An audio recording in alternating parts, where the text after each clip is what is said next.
Bienvenidos a la entrevista Contrapunto. Hoy tenemos una invitada especial, la doctora Inés Quintero, historiadora reconocida del país y que ahora ha incursionado en hacer breves historias a través de un segundo volumen que se ha titulado No es cuento, es historia. Bienvenida a Contrapunto, de su casa. Gracias, no, ya ver, encantada de estar aquí, qué bueno. Cuéntenos, ¿cómo surgió esta iniciativa de las historias breves?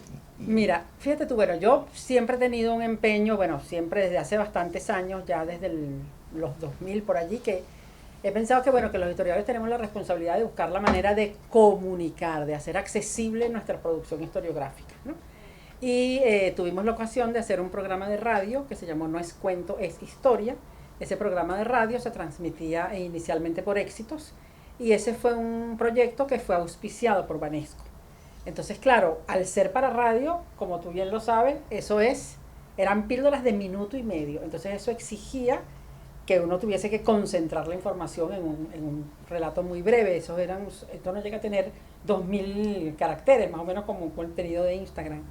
Entonces, claro, después de que eso se hizo para la radio y que tuvo mucho éxito, Sergio Dávar, en Editorial Dávar, le pareció que valía la pena que esos mismos textos se convirtieran en libro, y ahí fue que salió el volumen 1 de No es cuento, es historia. Eran los textos que se habían hecho como material de apoyo para los programas de radio.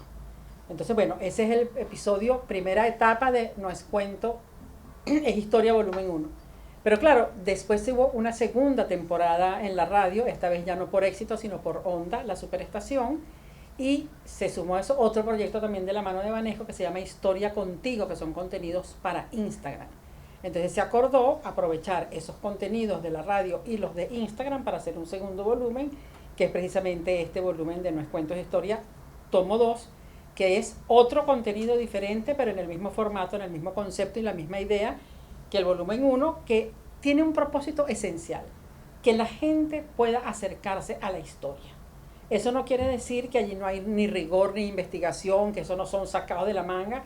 Eso es un resultado de investigación que está transmitido en un formato diferente, que es este formato compacto de relatos breves que nos permiten comunicar de una manera diferente lo que nosotros los historiadores hacemos. Y sobre la relación al contenido, la diferencia del primero con el segundo, ¿a qué periodo histórico se refiere? ¿A qué momento de la historia del país se refiere? No, los dos tienen un contenido bastante amplio. Yo diría que el tomo 2 se diferencia del tomo 1 en que ya yo entro en muchos contenidos del siglo XX, ¿no? En el tomo 1 estuvimos más concentrados en periodo de independencia, algunos episodios de la colonia y del siglo XIX. Pero en este tomo 2 nos fuimos incluso más remotamente, tenemos allá incluso unas referencias hacia Guaycaipuro, hacia Manaure, hacia algunas de las sublevaciones de esclavos en el siglo XVI. Y también, o sea, abarca todo lo que es casi que 5 siglos de historia, porque también nos incorporamos contenidos del siglo XX. Yo creo que es muy importante el siglo XX, sobre todo porque hay muchísimos personajes que tuvieron bien el siglo XX, de los cuales los venezolanos seguramente no tenemos conocimiento, ¿no? Y me parece, hombres que hicieron vida intelectual, o hombres que tuvieron en la vida, por ejemplo, el caso de Gabaldón, que fue el que llevó toda la campaña de malariología.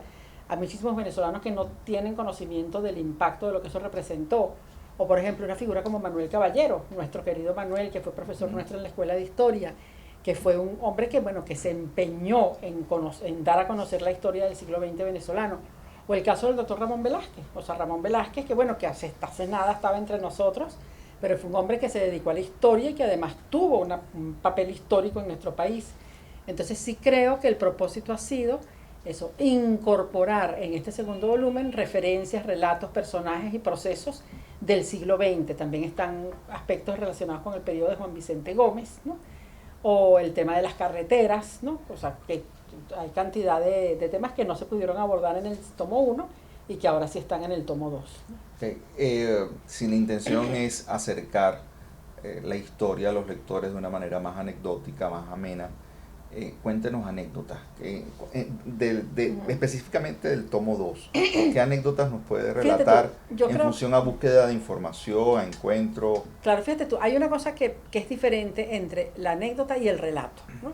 Porque realmente no son propiamente anécdotas, o sea, no son no es un anecdotario, es una recuperación de procesos históricos, pero referidos en un texto muy compacto. Por ejemplo, allí hay referencias acerca de lo que significó la sublevación de José Leonardo Chirino, o por ejemplo la rebelión de Gualí España. Eso no es anecdótico, eso es un hecho histórico que tuvo que ver con procesos importantes de nuestra sociedad en el siglo XVIII y en el siglo XIX. También, por ejemplo, tenemos aspectos referidos a lo que fue la gestión de Juan Vicente Gómez o el discurso de Laureano Bellenilla Lanz para justificar la presencia de un dictador en nuestra república. Entonces yo creo que lo que ha privado es una mezcla que contiene aspectos políticos, aspectos de la vida cotidiana. Yo sí creo que en el campo de la vida cotidiana uno podría pensar que son cosas más triviales, pero que también te permiten conocer cómo era la sociedad venezolana hace 200 o 300 años, por ejemplo, qué significaba que una mujer estuviese con un hombre que no era su marido, ¿no? O sea, las condiciones de amancebamiento, que eso era terriblemente perseguido en la sociedad por la iglesia. O, por ejemplo, la dificultad para contraer matrimonio si tú no tenías un papel que demostrase, como ahora, tu viudez. Pero entonces, en condiciones en que el país estaba en guerra, ¿cómo sacabas tú una constancia de viudez para poderte casar? Porque, bueno, el país estaba destruido. O, por ejemplo, las referencias de mujeres. O sea, yo he estado muy empeñosa en hacer trabajo sobre historia de la mujer, que las mujeres tenga presencia en la historia. Entonces yo pude recabar el testimonio de mujeres que fueron esclavas. ¿Cómo hizo una esclava para conseguir su libertad en el siglo XVIII? Porque si bien las esclavas no eran protagonistas de las grandes rebeliones, no hay ninguna rebelión de esclavas que tenga el nombre de una mujer, pero las mujeres también aspiraron a obtener su libertad, y la manera en que podían obtener la libertad era comprándose ellas mismas, ¿no? Entonces, claro, estos son episodios de nuestra historia que por lo general desconocemos, ¿no? Entonces, saber que una mujer esclava en el siglo XVIII, a fuerza de su trabajo, en el horario que le permitía a su amo trabajar para poder obtener un dinerito, reunía durante 15 o 20 años el monto para comprarse a sí misma y obtener su libertad. Entonces, claro, son episodios de la historia que son el resultado, como tú bien decías, de una investigación. O sea, eso tiene que ver con material documental, con investigación en archivo, que te permite descubrir estos personajes que no están comúnmente en los libros de historia, pero que te permiten una aproximación a la historia más humana, más directa, sobre todo referido a la vida cotidiana, a la vida femenina, a la vida familiar, que son aspectos que lamentablemente, por un tema de la connotación y de la orientación que tienen los libros de enseñanza de la historia, esos aspectos no están allí. ¿Cuáles fueron las fuentes primarias, secundarias más consultadas para la elaboración de este segundo volumen? Mira, fíjate tú, allí hay muchísimo material de archivo y de prensa, ¿no? Insisto en el tema de las mujeres esclavas porque, claro, eso es algo, o sea, nosotros de los esclavos lo que sabemos son las grandes rebeliones, pero eso, en el archivo de la Academia Nacional de la Historia, en la sección civiles, están todas estas causas de mujeres que buscaron la forma de obtener su libertad. O por ejemplo en la prensa, ¿no? Hay mucho material de prensa porque en la prensa está la vida cotidiana de los venezolanos. Entonces tú en la prensa, por ejemplo, conseguías los anuncios de dueños de esclavos que denuncian que se le escapó un esclavo.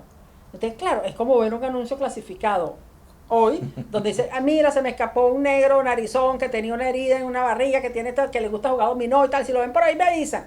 Entonces, claro, es una cosa sobre la cual uno tampoco tiene noticias. Entonces, cuando uno puede advertir ese conjunto de información a través de fuentes de estas características, por ejemplo, la prensa, los archivos, también testimonios, los viajeros que vinieron a América y que vinieron a Venezuela en particular, no solamente Humboldt, sino Apun, Paul Rosti, son una mina extraordinaria de información sobre nuestra vida cotidiana, porque ellos vinieron a una sociedad que no conocían, para la cual tenían escasísimas referencias, entonces de repente se daban cuenta que los códigos y las prácticas sociales eran muy distintas a las de ellos. Entonces allí tú puedes ver entonces en esos testimonios referencias muy de la vida cotidiana. Por ejemplo, hay una historia muy curiosa de Paul Rosti, que es húngaro, que una de las cosas que a él más le impresiona cuando viene a Venezuela es que nadie le puede decir para encontrarse a una hora exacta. Dice, bueno, vamos a salir en la mañana así, después del desayuno, o antes de la siesta, o después de misa. Dice, bueno, pero dime qué hora es, qué hora es. No, mira, después de la siesta, o tempranito, o más tarde, o en la nochecita. Entonces el tipo dice, no, pero ya va, a mí yo eso no entiendo, no entiendo de qué me estás hablando si no me dices a mí a las 8:30 o a las 3:15, no, el código horario en la sociedad era después de desayuno, antes de la siesta, más tarde, más temprano, cuando te levantes, entonces, pero... Bien preciso. Claro, pero son los códigos y los hábitos de una cultura a donde el horario no tiene esos rigores. Claro, ¿no? Entonces sí creo, ¿verdad?, que es una manera de acercarnos a la historia, de apropiarnos de nuestro pasado, que va por una ruta distinta, ¿no? Y que no necesariamente se inspira en aspectos anecdóticos, sino más bien en investigaciones que dan cuenta de nuestra sociedad, de nuestro comportamiento, de lo que hemos sido como sociedad en el pasado y de lo que de alguna forma seguimos siendo, ¿no? Sin perder el valor científico de las consultas de la fuente. Claro, absolutamente. Ahora, para cerrar, ¿dónde puede encontrar el libro? ¿Cuáles son las direcciones? ¿Dónde lo puede conseguir? ¿Quién lo pueda conseguir en físico, en digital? Sí, fíjate, ese es un libro que se publicó y yo, ¿verdad?, en ese sentido quiero darle las gracias a Dávar Editorial y a Sergio Dávar en particular, porque claro, sabemos lo difícil que es ahorita imprimir un libro, ¿no? Y lo complicado que se resulta. Entonces se hizo un esfuerzo extraordinario con el apoyo también de Banesco para que ese libro se pueda obtener impreso. E impreso está en las librerías, o sea, está en Cálatos, yo sé que está en la librería El Buscón, ¿no?, que son las librerías que todavía siguen funcionando, porque sabemos también que las librerías han recibido muchos golpes para sobrevivir en estos tiempos, pero también se puede conseguir en formato digital en la Biblioteca Digital de Banesco, ¿no? Y yo aspiro y espero que muy pronto también se pueda conseguir en todo el país. Por ejemplo, yo generalmente, mis libros han estado en la librería El Clip de Barquisimeto, que es una aliada extraordinaria y que ha sido un bastión cultural de la ciudad de Barquisimeto. Yo aspiro, ¿verdad?, que ese libro pueda llegar a Barquisimeto, y así como a Barquisimeto, a Maracaibo, a Mérida y a las ciudades donde todavía hay vida de librerías, para que la gente pueda tener su libro en físico, o bien en digital, o bien dirigiéndose directamente a la editorial de Sergio Dávar para hacer las adquisiciones a través del editorial. ¿Tienes aspiraciones de editar un tercer volumen? Bueno, los hijos hay que criarlos, primero hacerlos crecer un poquito. Yo creo que este libro merece un tiempo para que, bueno, para que sea conocido, para que la gente lo pueda leer, y con toda seguridad en un tiempo, bueno, prudencial, porque yo sigo trabajando produciendo contenidos. Yo tengo en mi Instagram, que es @InesQuinteroM, una página permanente de contenido histórico. Entonces yo creo que perfectamente bien podría ocurrir que ese material de Instagram, lo que yo estoy haciendo con Banesco y otras cosas que están en ese espíritu, puedan posteriormente convertirse también en un nuevo libro, ¿no? Bueno, gracias por aceptar la invitación. No, muchísimas gracias a ustedes por el espacio, por la oportunidad, y verdad, la historia es una herramienta de arraigo y de pertenencia. Conéctense con la historia porque es muy sabroso. Bueno, nos despedimos una vez más aquí en un segmento de entrevista en Contrapunto. Gracias.